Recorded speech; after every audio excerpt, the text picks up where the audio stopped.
की भावना। लेखक जब दूर से हिमालय की गोदी से निकलती नदियों को देखता था तो वे उसे बहुत सुंदर प्रतीत होती थी। उनका स्वरूप एकदम गंभीर, शांत और अपने आप में मस्त दिखाई देता था। वे शिष्ट महिला को भौती दिखती थी। लेखक के मन में उनके प्रति बहुत आदर और श्रद्धा का भाव था।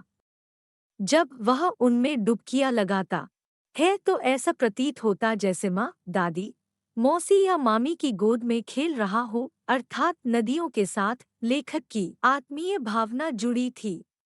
नदियों की सुंदरता से प्रभावित बहुत वर्षों तक लेखक नदियों को काफी दूर से देखता रहा, लेकिन एक बार वह हिमालय को काफी चढ़ाई चढ़ा तो उसे नदियों का बदला हुआ आकर्षक रूप देखने का अवसर प्राप्त हुआ। उसे बहुत हैरानी थी। पर्वतों के मध्य तो गंगा, यमुना, सतलुज कितनी दुबली पतली दिखती हैं, लेकिन समतल धरातल मैदान पर पहुंचते ही विशाल रूप में बदल जाती हैं। इनका उछलना, कूदना, खिलखिलाना, भाव भंगिमाएं बनाना और उल्लास सब समाप्त हो जाता है, अर्थात जब नदियां पहाड़ों से निकलती हैं तो जल की धाराओं के रूप में तेजी से बहकर व खूब शोर करके अनेक स्वरूप बदलकर उत्साह से परिपूर्ण आगे बढ़ती है। वे बिल्कुल अरहर बाला की भांति प्रतीत होती हैं, लेकिन मैदानों में आते ही विशाल और शांत रूप में बहने लगती हैं। लेखक को लगता है कि कोई सुंदर कन्या या कली भी इतना आकर्षित नहीं करती जितना ये हिमालय की बेटियां करती हैं।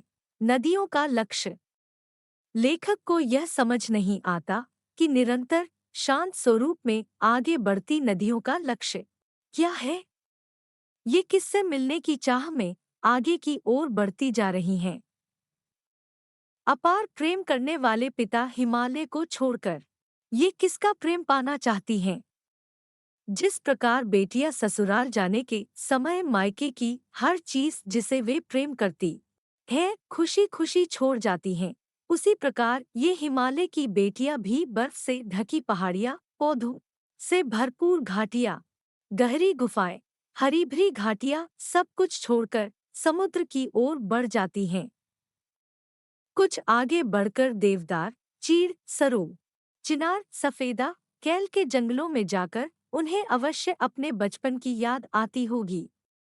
जैसे घर का बड़ा बूढ़ा अपनी संतान की फिक्र करता है, उसी तरह हिमालय भी अपनी बेटियों के लिए चिंतित होता होगा। नदियों के चले जाने के बाद पूरे उत्तर में निस्तब्धता छा जाती है। सिंधु और ब्रह्मपुत्र। सिंधु और ब्रह्मपुत्र दो ऐसी महानदियां हैं जो हिमालय के हृदय की बर्फ की पिघली बूंदों से अपना अस्तित्व पाती हैं और निरंतर समुद्र की ओर प्रवाहित होती हैं। इन्हें महानद भी कहा जाता है। लेकिन इनको देखकर लेखक की आंखों के सामने हिमालय की अन्य पुत्रियों अर्थात छोटी बड़ी सभी नदियां रावी, सतलुज, व्यास, चनाव, झेलम, काबुल, कपिशा, गंगा, यमुना, सरयू, गंडक, कोसी आदि का सुंदर स्वरूप भी लेखक के सामने छाने लगता है। हिमालय और समुद्र से नदियों का रिश्ता। लेखक को बूढ़ा हिमालय इन नदियों का पिता मालूम होता है।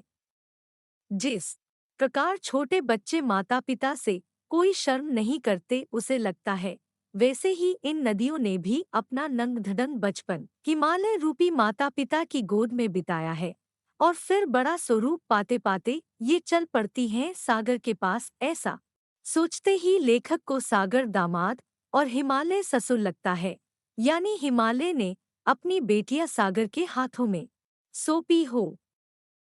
कालिदास का प्रसंगंदियों को देखकर लेखक को यह भी याद आता है कि एक बार कालिदास के विरही यक्ष ने मेघदूत अर्थात बादल से कहा था कि तुम वेत्रवती नदी का प्रेम का संदेश अवश्य देना, वह तुम्हें प्रेम करती है और तुम्हें पाकर अवश्य प्रसन्न होगी। लेखक को लगता है कि महाकवि को भी नदियों का जीवत और सजीव रूप पसंद था। वास्तव में पहाड़ों से निकलती नदियां व समतल धरातल पर बहती नदियों को जो भी देखा वह दोनों में अत्यधिक अंतर पाएगा, क्योंकि पहाड़ों पर बहने वाली नदियाँ तो अल्हड़ बच्चियों के रूप में दिखाई देती हैं, व मैदानों में बहती नदियाँ अपने आप में मस्त नवयौवना के रूप में सभी को आकर्षित करती हैं। नदियों के विभिन्न रूप काका कालेलकर ने नदियों को लोकमाता का रूप दिया, क्योंकि ये सर्वस्व कल्याण ही करती हैं। कुछ कवियों ने इन्हें प्रेयसी अर्थात प्रेमिका माना है, और कितने ही कवियों ने इन्हें बहन का स्थान भी दिया है। एक बार लेखक स्वयं मन से बहुत उचाट था, तो तिब्बत में सतलुज के किनारे जाकर बैठा। पाँव पानी में लटका दिए तो थोड़ी देर में तन और मन ताजा सा प्रतीत होने लगा, और लेखक कह उठा कि सतलुज बहन तुम्हारी जय हो, तुम्हारा स्वरूप बहुत प्रिय है। तुमसे तो हृदय प्रसन्न हो, सारी खुमारी अर्थात आलस से दूर हो गया। मैं तुम पर बलिहारी जाता हूँ। तुम पुत्री हो, और यह हिमालय तुम्हारा पिता। पिता हिमालय चुपचाप रहकर भी तुम्हारे लिए चिंतित है। प्रकृति तो नर्तकी के समान है। इसी प्रकृति के प्रांगण में हिमालय अपनी अद्भुत और अनुपम छटा बिखेर रहा है। हे सतलुज बहन तुम्हारी जय हो। धन्यवाद। यदि आपको यह वीडियो अच्छा लगा तो कृपया मेरी YouTube चैनल को सब्सक्राइब करें